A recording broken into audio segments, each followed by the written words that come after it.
우리는 디도서 2장에서 성도들이 교회 안에서, 가정 안에서 어떻게 신앙생활을 해야 하는가, 나이가 많이 드신 남자 성도와 나이가 많이 드신 여자 성도에게 합당한 삶은 어떤 것일까, 그리고 젊은 여자 성도와 젊은 남자 성도에게 합당한 삶은 어떤 것인가, 종들은 고용되어 있는 사람으로서 어떻게 살아야 성도답게 제대로 사는 것일까, 교회 안에 있는 여러 구성원들에 대해서 신앙생활을 어떻게 하면 좋을까 하는 권면을 2장에서 보았는데, 오늘 3장에는 성도가 사회 일반에서 어떻게 생활해야 될까, 성도의 삶의 아주 중요한 한 부분이라 할 수 있는 일터와 믿지 않는 사람들을 대할 때 성도들은 어떻게 행동해야 합당한 삶이 될까, 그게 오늘 3장이 다루고 있는 주제예요. 여러분이 하나 주목해야 하는 것은 여러분과 저에게 우리의 신앙의 현장이 교회뿐만 아니라 가정과 여러분의 일터와 직장, 사회생활도 우리가 성도다운 합당한 삶으로 살아내야 되는 현장이 우리의 사회생활 혹은 우리의 일터에서 믿지 않는 사람을 대할 때도 우리에게 하나님이 기대하는 삶의 방식이 있다는 거예요.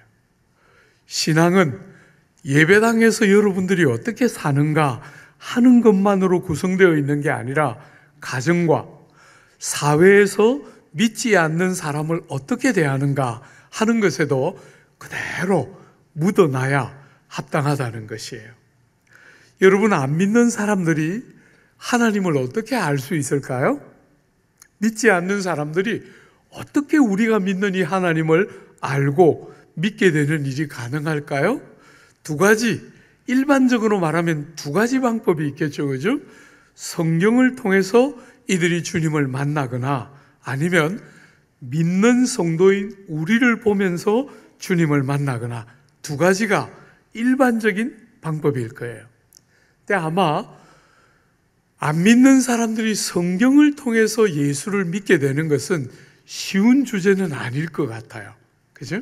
그러니까 어떤 면에서 예수 믿는 여러분과 제가 안 믿는 사람들을 어떻게 대하는가 하는 것은 어떤 면에서 또 다른 성경이다, 이렇게 말할 수 있는 거죠. 여러분과 저를 보면서 안 믿는 분들이 하나님이 어떤 분인지를 알게 되고 하나님을 믿고 싶은 마음을 갖게 되는 것은 사실은 여러분과 제가 성경보다도 더 우선적인 역할을 하고 있는 것이다, 이렇게 말할 수 있겠죠. 사랑하는 여러분, 성도로서 안 믿는 사람들이 많이 있는 이 세상 혹은 사회에서 우리는 어떻게 살 때 합당한 삶이 되는가, 그게 오늘 본문에 나와 있는 1절과 2절입니다. 우리가 2절만 볼 텐데요, 한번 짧은 본문이니까요 같이 한 번만 읽어볼까요? 1절과 2절입니다. 너는 그들로 하여금 통치자들과 권세 잡은 자들에게 복종하며 순종하며 모든 선한 일 행하기를 준비하게 하며 아무도 비방하지 말며 다투지 말며 관용하며 범사의 온유함을 모든 사람에게 나타낼 것을 기억하게 하라. 한글 성경은 이렇게 2절로 되어 있는데 원문은 한 절이에요. 1절과 2절이 한 절입니다. 그리고 주동사는 2절 제일 뒤에 나오는 기억하게 하라 하는 게 주동사예요. 문장이 전체적으로 한 문장이고, 그러니까 오늘 중요한 것이 뭐냐면 성도들에게 기억하게 하라는 거예요. 그러니까 이미 벌써 가르쳐졌던 것을 기억하게 하라 하는 이야기라는 거 여러분이 아시겠죠, 그죠? 성도들이 안 믿는 사람과 세상에서 어떻게 살아야 하는가 하는 것을 바울은 이미 가르쳤는데, 그들이 가르침을 받았기 때문에 당연히 그렇게 살 거라고 여기지 않고 잊지 않고 기억하면서 그 삶을 잘 살아내야 한다 하고 말하는 게 1절과 2절의 내용이에요.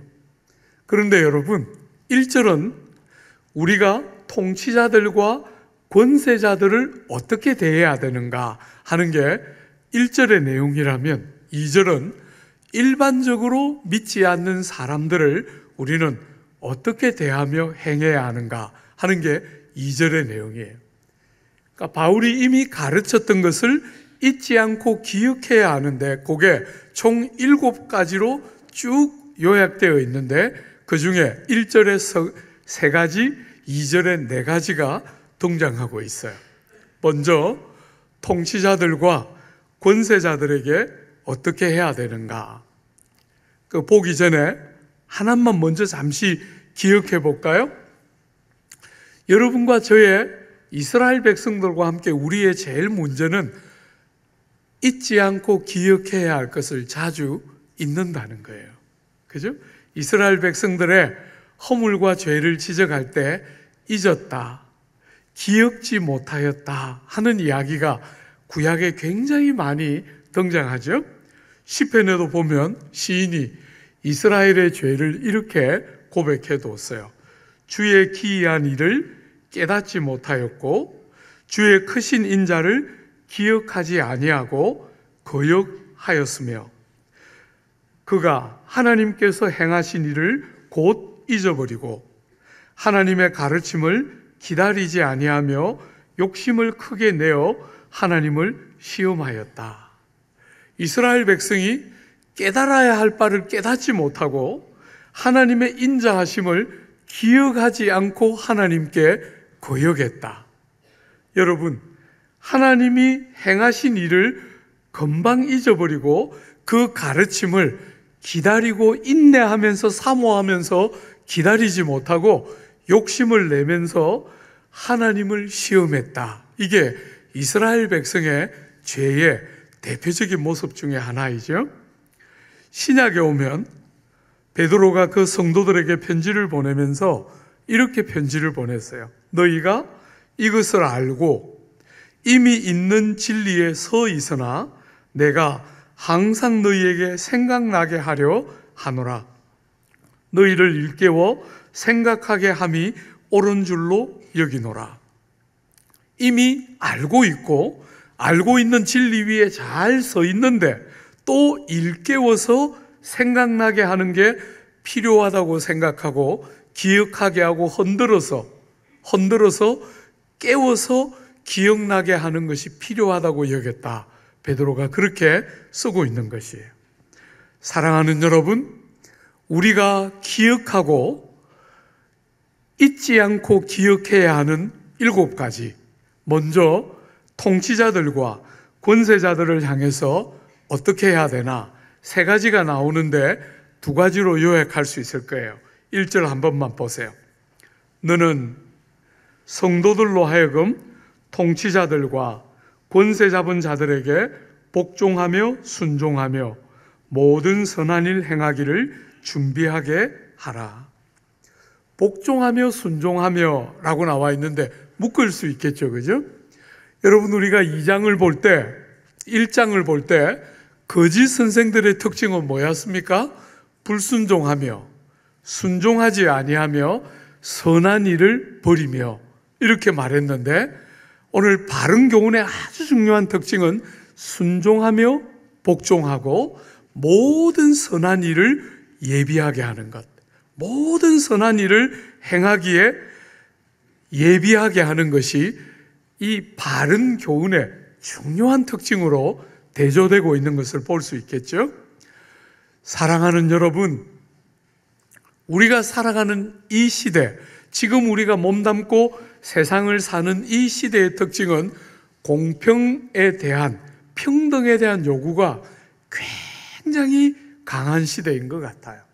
그래서 어떤 사람이든지 간에 복종하고 순종하는 것보다 평등해서 나도 할 말을 하고 나도 나의 주장을 내세우는 것이 오늘 이 시대의 정신인데, 사랑하는 여러분, 시대의 정신이 어떻게 흘러가더라도 여러분이 딱 눈여겨보십시오.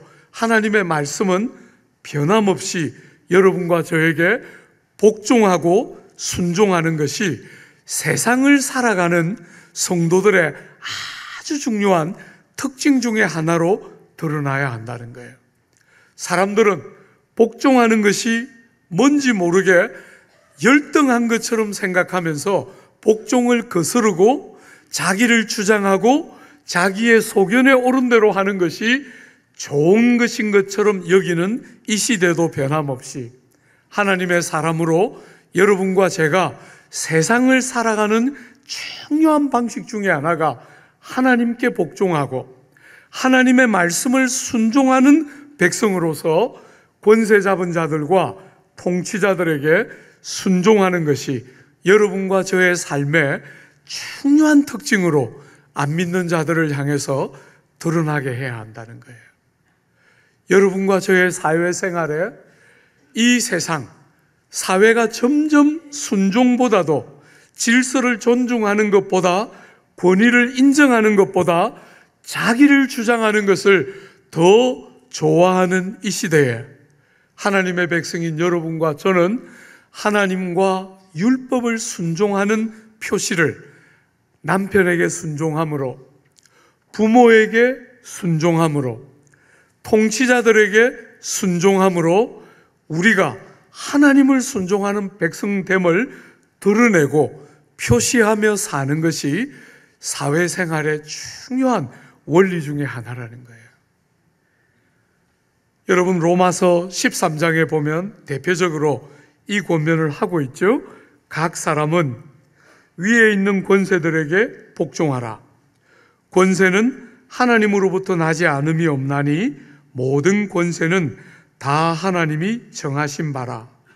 그러므로 권세를 거스르는 자는 하나님의 명을 거스름이니 거스르는 자들은 심판을 자취하리라. 여러분, 제가 개인적으로 조국 사회를 바라볼 때 저도 자꾸 기성세대가 되어가서 그렇겠지만 참 아프게 느껴져요.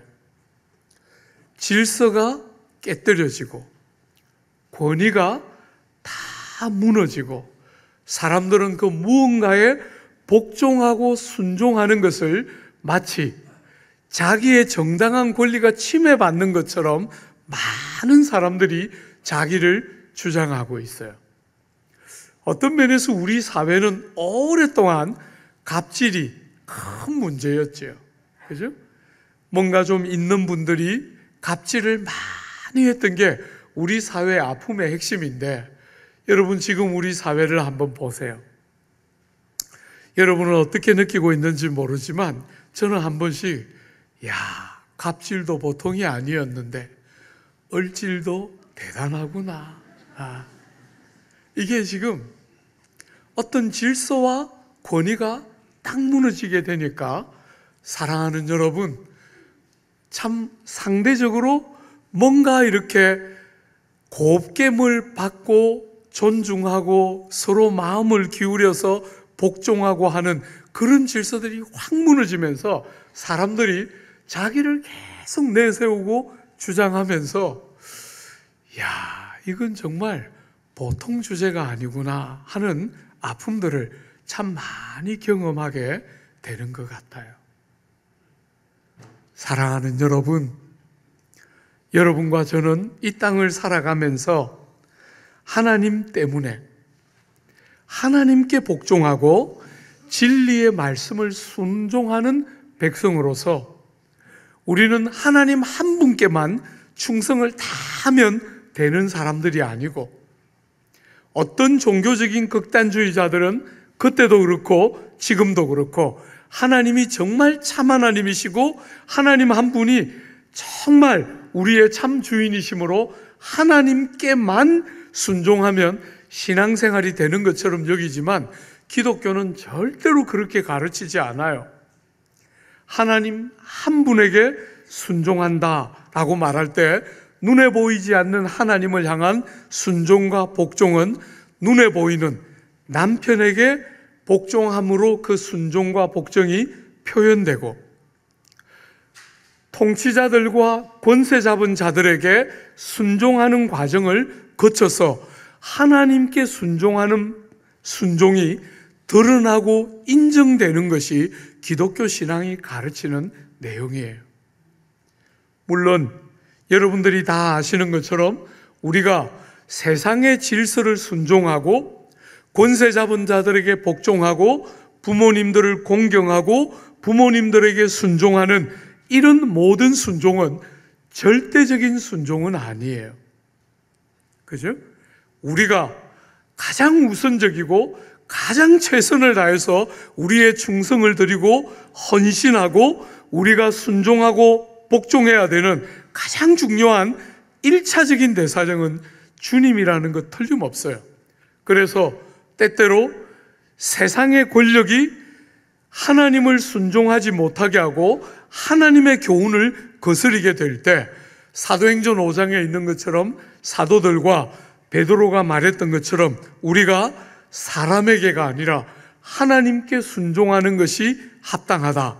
우리는 그렇게 말해야 되는 순간이 있지요. 그건 틀림없어요. 하나님께 절대적이고 온전한 순종을 드려야 한다. 그건 틀림없지요. 그죠? 그럼에도 불구하고 여러분이 꼭 기억해야 되는 것은 세상을 사는 성도들의 아주 중요한 방식 중에 하나는 그 하나님을 순종하는 우리의 삶이 하나님이 세우신 질서를 향해서 부모와 남편과 권세 잡은 자를 향해서 순종함으로 표현되어야 그게 성경이 말하는 바른 사회를 향한 우리의 자세라고 성경은 가르치고 있다는 거예요. 사랑하는 여러분, 복종과 순종의 삶을 살아야 한다. 나라의 법과 나라가 뭔가를 지시할 때 힘을 다해 마음을 실어서 복종하고 순종해야 한다. 겨우 억지로 문제가 안 되도록만 사는 게 아니라 하나님의 백성들은 그 법들을 존중하고 질서를 존중할 줄 아는 순종함으로 하나님의 그 백성됨을 드러내며 살아야 한다. 여러분 지금 이 말을 하고 있을 때 그 시대에 로마서를 기록하고 이 디도서를 기록하고 있을 때 왕이 누굽니까? 왕이 네로입니다. 네로.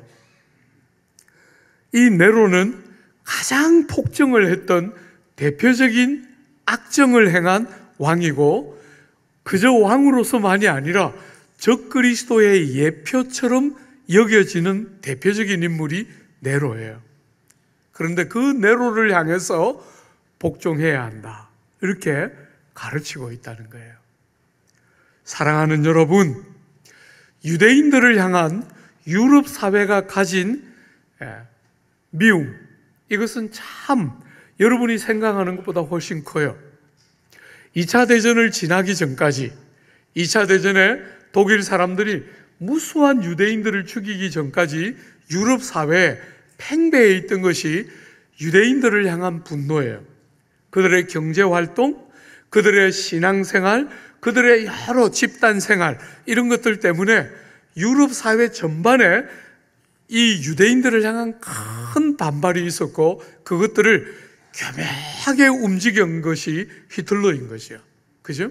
그 유대인들이 그렇게 많은 분노를 쌓던 이유 중에 아주 중요한 이유 중에 하나가 자기들끼리 모여서 사회가 요구하는 법들을 무시하고 자기들끼리 모여서 자기들 방식으로 살았기 때문에 많은 사람의 분노와 반발을 샀어요. 주 안에 사랑하는 여러분, 여러분이 눈여겨보아야 하는 것처럼 성경은 여러분과 제가 세상에서 믿지 않는 사람과 어떤 관계를 하는 것이 합당한 삶인지를 가르쳐주고 있다는 거예요. 그냥 교회에서만 잘 살면 성도답게 된다고 절대로 말하지 않고 여러분과 저를 통해서 성경보다도 어떤 면에서 여러분과 저를 보면서 하나님의 살아계심을 알아야 할 믿지 않는 자들에게 여러분과 저에게 합당한 삶의 방식이 있다는 거예요. 그 중에 하나가 복종하고 순종하는 삶을 살아야 한다. 질서를 존중하고 하나님이 세우신 자들에게 복종하는 일들을 하면서 시대의 정신을 거슬러 가고 세상 종교들을 거슬러 가면서 분별되고 다르도록 살아야 한다고 말하고 있는 것이죠. 사랑하는 여러분, 이렇게 복종하고 순종하는 것, 그게 첫 번째라면 두 번째는 뭡니까? 모든 선을 행하기를 준비하게 하라, 이렇게 말했어요. 여러분과 제가 예수 믿는 사람으로서 늘 염두에 둬야 하는 것은 이것이 공공의 유익이 되는가? 공공의 유익이 되면 그것은 언제든지 힘써서 행할 준비가 되어 있도록 여러분과 제가 이 땅을 살라는 거예요. 어떤 면에서 우리가 지난 30년 동안 제일 많이 실패한 것은 우리는 내 자식 잘 기르고 싶어 했어요. 그죠? 그리고 내 가족들에게 정말 못 먹고 정말 어렵게 살던 시절을 딱 지나왔기 때문에 내가 노력해서 내가 번 돈을 가지고 내 가족들에게 잘하는 거, 우리가 그것까지는 생각했는데 공공의 유익이라는 이 중요한 영역을 교회도 성도도 참 많이 모자랐다 하는 것들을 우리가 부끄럽게 인정하지 않을 수가 없어요. 여러분, 여전히 아직도 NGO 단체의 대부분은 기독교 쪽이 더 많지만 많은 믿지 않는 분들이 기독교가 그런 NGO 단체를 하면서 기독교를 포기하기 위해서 하는 것이지 그게 공공의 유익을 위한 것이라는 느낌이 거의 안 들기 때문에 여전히 많은 교회들이 그런 일을 하고 있음에도 불구하고 공공의 유익이 도모되고 있다 하는 느낌이 거의 안 들게 한 것, 그건 우리의 큰 잘못이었다고 생각해요.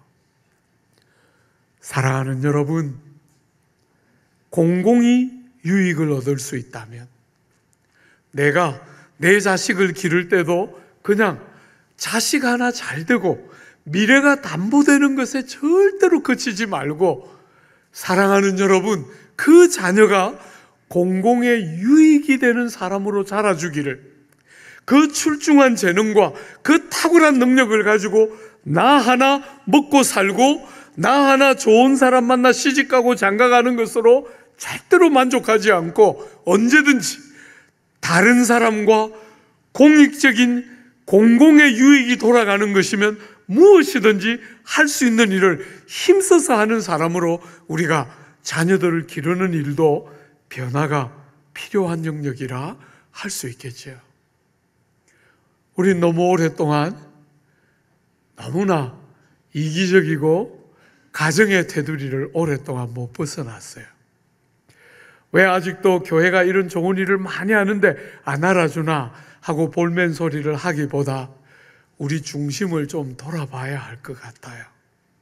사실은 너무 우리가 에너지를 내 자식에게 많이 쏟아붓고 너무 이기적인 자녀들이 많이 길러졌어요. 자기밖에 모르는 이기적인 자녀들이 많이 길러져서 다수가 공공이 이렇게 아픈데 나는 문제없는 것을 안심하는 어리석은 자녀들이 많이 컸어요. 사랑하는 여러분, 여러분은 절대로 남은 아픈데 나는 괜찮은 것으로 자유로울 수 있는 존재가 아니에요. 때가 되면 그게 다 여러분의 아픔으로 오게 돼 있어요. 세상은 여러분이 개체인 것처럼, 개인인 것처럼 가르치지만 그렇지 않습니다. 아담 한 사람의 죄가 우리 모두의 죄인 것처럼, 예수 한 분의 공로가 우리 모두의 공로인 것처럼 성경은 다른 눈을 열어줘요. 여러분이 개인이 아닙니다.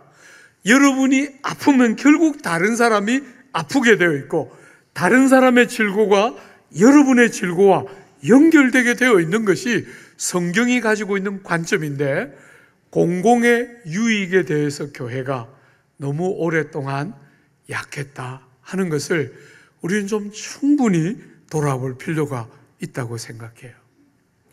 사랑하는 여러분, 모든 선을 행하기를 준비하고 공공의 유익을 얻을 때 기꺼이 수고하고 기꺼이 땀 흘리면서 교회 안에서만 신앙생활을 하는 것처럼 여기지 않고 교회 안에서 배운 그 모든 신앙생활의 훈련과 습관을 가지고 안 믿는 사람들도 그렇게 유익을 얻을 수 있도록 그렇게 모든 선을 행하기를 잘 준비하고 있다가 기회가 주어질 때마다 선을 행하고 공공의 유익을 구하는 일을 해야 한다는 거예요. 그죠?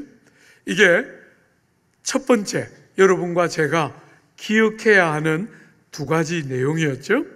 그 다음에 사람들을 대할 때 어떻게 대해야 하나 네 가지의 권면이 나오고 있습니다. 그죠? 2절 한번 볼까요? 아무도 비방하지 말며. 사랑하는 여러분, 여기 비방한다는 말을 조금 여러분이 쉽게 표현해 보면 사람의 가치를 무시하지 않는다, 사람의 가치를 깔보지 않는다, 이렇게 번역할 수 있어요. 여러분, 사람이 아무리 그냥 탁 보기에 사람이 아무리 못나 보여도 하나님의 형상과 모양을 따라 지음받은 너무 존중받아 합당한 존재인데 우리가 살아가는 이 세상은 다양한 이유를 근거로 학벌, 돈, 지위, 능력 이런 것들을 근거로 사람들을 굉장히 쉽게 가치를 무시하고 깔보는 것이 아주 보편화되어 있는 것이 이 세상의 질서예요. 하나님의 백성들인 여러분과 저는 이 땅을 살아가면서 믿지 않는 사람을 대할 때 죽게 하듯이 주님이 나를 대하신 것처럼 나도 그를 어떤 사람일지라도 절대로 깔보거나 무시하거나 하지 않고 존중받아 마땅한 사람인 줄 알고 사람들을 비방하는 일을 하지 않아야 한다, 이렇게 말하고 있어요. 사랑하는 여러분, 예수 믿는 성도의 제일 중요한 표시 중에 하나는 사람에 대한 존중. 사람에 대한 존중은 예수 믿어서 우리에게 하나님이 주신 제일 중요한 복 중에 하나예요. 우리는 예수를 믿기 전에는 사람을 볼 때 전부 세상의 기준으로 본 거잖아요. 그죠? 돈이 얼마인가? 학벌이 뭔가? 그 사람의 사회적인 지위와 신분에 따라 사람들을 아무렇게나 차별하고 사람들을 그렇게 그런 가치 기준을 가지고 아무렇게나 사람들을 대했는데 예수 믿고 나니까 하나님이 아들 생명으로 우리를 살 만큼 우리를 가치 있게 여기고 존중하신 것을 깨닫고 나니까. 여러분, 저는 복음을 처음 들었을 때 아들 하나님이 죽을 거야 뭐 있나 이렇게 생각했어요. 너무 과한 건 아닌가. 그냥 아들 하나님, 그 귀한 아들 하나님이 죽을 필요까지 있었을까 이렇게 생각했는데 저를 자꾸 알아가면 알아갈수록 죄가 얼마나 중하고 많은지가 보이면 보일수록 제 문제를 해결하는 것이 그렇게 호락호락하지 않은 주제라는 것이 깨달아지면 깨달아질수록 그분이 돌아가셔야 길이 곧 한 길밖에 없었고 더군다나 그렇게 돌아가실 만큼 여러분 너무 죄송합니다, 이렇게 티끌 같은 인생을 얼마나 가치 있게 여기시나. 세상의 눈과 다르게 사람을 존중하고 가치 있게 여길 줄 아는 것, 이것은 성도들이 세상을 살면서 해야 될 너무너무 중요한 일 중에 하나예요. 사랑하는 여러분, 우리 사회가 이렇게 아픈 이유가 뭐예요? 사람을 존중하지를 않는 거예요. 사람을 존중하지를 않는 거예요. 사랑하는 여러분, 대통령을 해도 5년밖에 못 하잖아요. 그런 자리에 가서 깊이 귀가 열리고 마음이 가난하고 깨떨어져 있어서 누가 이야기를 할 때 잘 듣는 사람이 그런 자리에 있다고 한번 생각해 봐요. 얼마나 우리 마음이 따뜻해지겠어요. 그죠? 그런데 그런 자리만 가면 권세를 부리려고 하지 들으려고를 하지를 않는 거예요. 들으려고를 하지를 않는 거예요. 섬기고 듣고 그렇게 해야 될 자리라고 생각하고 사람들을 세우는데 그런 자리만 가면 부리려고 하는 거예요. 권세를. 그래서 이렇게 아픈 거잖아요. 그죠? 여러분과 제가 주님을 아는 성도들로부터 그런 것이 세상으로 흘러가지 않으면 세상은 바뀌지 않아요. 세상은 달라지지 않습니다. 사랑하는 여러분, 사람을 비방하지 않고 가치를 무시하지 않고 남들을 왜 깎아내립니까? 다른 사람의 희생에 근거해서 자기를 높이는 거잖아요. 그죠? 남을 비방하고 남을 깎아내리는 이유는 그렇게 남을 깎아내리면 내가 높아지는 것처럼 여기게 되는 거예요. 어리석게. 주 안에 사랑하는 여러분, 예수 우리 위하여 돌아가셔서 우리를 살리시고 우리를 부요하게 하시는 복음을 믿는 우리가 세상 사람들처럼 남을 깎아내리고 내가 높아지면 그건 정말 어리석은 것이죠. 그죠? 반대로 다른 사람을 위해서 나를 희생하고 나를 깨뜨려서 남을 존귀케 하는 것이 주님의 삶을 아는 우리들의 삶의 방식이어야 하는 거죠. 그죠? 그래서 비방하지 말라 이렇게 말하고 있는 것이에요. 두 번째로, 여러분 다투지 말며. 사람들이 왜 싸웁니까? 성을 내고 다투어서 이길 때 자기에게 유리한 어떤 일이 생긴다 이렇게 생각하는 거잖아요. 그렇게 세상 살지 말라는 거예요. 세상을 살아가면서 자기를 주장하고 자기를 내세워서 상대를 꼼짝 못하게 만들고 나를 유리하게 만드는 그런 세상의 방식 따라 살지 말라는 것이에요. 다투지 않고 우리 예수님처럼 당하시지만 대갚아 주려고 하지 않으시고 모든 선으로 그들을 맞으셨던 주님처럼 여러분들이 사람과 다투어서 여러분을 유리한 자리에 세우려고 하지 말고 주님이 우리에게 보여주신 것처럼 여러분들이 당해도 더 강하고 견고할 수 있는 길이 있는 줄 알고 다투지 말라는 거예요. 평화의 도구처럼 이렇게 자기를 주장하면서 모든 사람이 모두와 싸우는 세상 속에 그렇게 다투지 말고 양보하고 희생할 준비하며 살아라는 것이죠. 세 번째, 관용하라. 여러분이 관용하는 것을 문자 그대로 딱 풀면 이렇게 말할 수 있어요. 경직되어 법의 작구에 얽매이지 말고, 딱 경직되어서 법의 작구에 딱 매여서 그렇게 살지 말고 법의 정신이 잘 살아나도록 연약한 사람들을 너그러이 배려하는 것, 이것이 관용이지요. 여러분, 제가 이렇게 보면 교회 안에서도 때때로 교회 바깥은 말할 것도 없이 법을 아는 사람이 제일 유리한 것처럼, 그래서 법이요 하면 그게 우리 삶의 기준이 되는 것처럼 오늘 우리 시대는 점점 자꾸 이렇게 각박해지는 것 같아요. 법이 그렇게 말합니다. 법. 여러분, 제가 자주 여러분들에게 설교했지만 법은 우리 삶의 기준이 아니에요.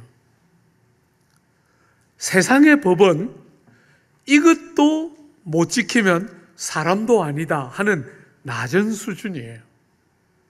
우리는 법을 어기는가 안 어기는가 하는 게 우리의 삶의 기준이 아닙니다. 우리는 더 높은 하나님의 법이 우리의 삶의 기준이에요. 그러므로 사랑하는 여러분, 작구에 매여서 팍팍하게 사회가 얼마나 점점 더 팍팍해져 가고 이게 법으로 불법인가 아닌가에 사람들의 많은 관심이 쏟아지는 이런 때 그렇게 하지 말고 연약함을 배려할 줄 아는 관용하는 삶을 살아내라는 거예요. 좀 여백이 있고 여러분들을 딱 만나면 팍팍한 느낌이 좀 작게 들면서 여백이 있고 누구든지 이렇게 받아들여지는 깨뜨려져 있는 부분이 있는 것처럼 관용하며 살아가는 것. 그게 여러분과 제가 사람을 대할 때 있어야 한다는 거예요. 네 번째, 범사의 온유함을 모든 사람에게 나타내라. 여러분이 온유는 하나님의 성도들의 대표적인 성품이죠. 그죠? 이 온유의 핵심이 뭡니까? 자기의 정당한 권리를 내려놓는 것이에요. 누가 봐도 자기의 정당한 권리예요. 그건 아무도 문제 삼지 않는 정당한 권리인데 그것이 침해되었을 때 주장하지 않고 내려놓을 줄 아는 성품. 이게 온유함이죠. 그죠? 여러분, 우리 사회가 과거보다 얼마나 잘 사는데도 넉넉하지 못한 이유가 뭡니까? 모든 사람이 자기 권리를 주장하기 때문에. 너무나 많은 사람들이 이건 나의 정당한 권리다 이렇게 말하면서 주장하기 때문에 사회가 이렇게 팍팍하게 돌아가는 그런 자리에서 성도인 여러분과 저는 다르게 살도록 부름을 받고 있는 거예요. 사랑하는 여러분, 우리는 이 땅을 세상 사람들처럼 살지 않습니다. 여러분들도 얼마나 약한지 경험하죠? 목사인 저도 여러분에게 이렇게 설교하고 한 번씩 사람들에게 막 비난받아요. 설교는 그렇게 해놓고 삶은 못 따라가는 순간 저도 틀림없이 있어요. 사랑하는 여러분, 그러나 연약해서 못 산다 이렇게 말하고 싶지 않아요. 약점이 있고 한계가 있고 실패가 드러날 때 내가 약하니까 어쩔 수 없다 절대로 그렇게 말하지 않고 하나님이 말씀하시니까 그렇게 꼭 살고 싶은데 너무 죄송해요 하고 용서를 구하고 싶어요. 어쩔 수 없다 그렇게 합리화하거나 정당화하지 않고 그렇게 마땅히 살아야 하는데 못 살아서 죄송하고 부끄러운 것이지. 그죠? 이상적인 이야기를 하고 끝내는 게 아니라 정말 그런 삶을 꼭 살아내야지 하고 새롭게 다짐해야 마땅하다는 거예요. 여러분이 하나 더 오늘 본문 특별히 2절의 흐름을 한번 잘 보세요. 2절의 제일 앞부분에 뭐가 나옵니까? 아무도 하고 시작했죠? 2절이. 중간에 가면 뭐가 나옵니까? 범사에 하고 나왔어요. 그리고 그 뒤에 뭐가 나왔습니까? 모든 사람. 그러니까 2절이 주고 있는 이 네 가지 사람들을 대할 때 사람에 대한 기본적인 존중과 남들을 바라볼 때 다투거나 혹은 자기를 주장하면서 관용을 잃어가거나 혹은 절대로 온유함을 잃지 않고 이 세상을 그렇게 살아가는 이 네 가지 성도들이 세상을 살아가는 방식은 여러분이 생각하는 것처럼 누군가를 향해서는 할 수 있을 거예요. 여러분 마음에 드는 어떤 사람, 여러분이 할 만하다고 여기는 어떤 사람을 향해서는 할 수 있는데 오늘 본문은 그렇게 말하지 않고 아무도 예외를 적용시키려고 하지 말고 모든 사람에게 온유함을 드러내면서 이 네 가지 특징이 모든 사람을 향해서 드러나는 보편성이 강조되고 있다는 거예요. 환경이 내가 보통 때 같으면 이렇게 살았을 텐데 목사님 말씀하시는 것처럼 살았을 텐데 요즘 너무 힘들어서 어쩔 수 없이 하고 상황에 제한을 두거나 한계를 두거나 대상을 가리거나 고르거나 하지 않고 총체적으로 보편적으로 모든 상황, 모든 형편, 모든 사람, 어떤 사람도 차별하거나 가리지 않고 사람들을 이런 중심으로 대하라는 거예요. 주 안에 사랑하는 여러분, 많은 사람들이 이렇게 결심하고 나가서 안 되는 것을 경험하면서 낙심하고 좌절하고 나는 어쩔 수 없나 봐 이렇게 생각하는데 그게 아니고, 저도 실패하고 여러분도 실패하는 그 자리에서 합리화하고 정당화하지 않고 주님 앞에 주님의 능력의 도우심을 경험하고, 우리 힘으로 안 되는 줄 나도 알고 여러분도 알고 주님이 아시기 때문에 주님의 도우심을 크게 경험하면서 절대로 우리를 합리화하거나 정당화하지 않고 하나님이 기대하시는 것처럼 사람 보편을 향한 존중, 무너지고 무시되고 관심도 없어지고 있는 질서와 권위를 존중하고 하는, 정말 믿지 않는 사람들 가운데 있는 우리의 삶이 또 다른 성경책처럼 여러분을 바라보면서 다른 건 모르겠는데 저 사람이 믿는 하나님 나도 믿고 싶어 라고 사람들에게 말하게 하는 귀한 성도에 합당한 사회생활, 여러분 모두의 삶에 많이 일어나게 되기를 기대하고 축복합니다.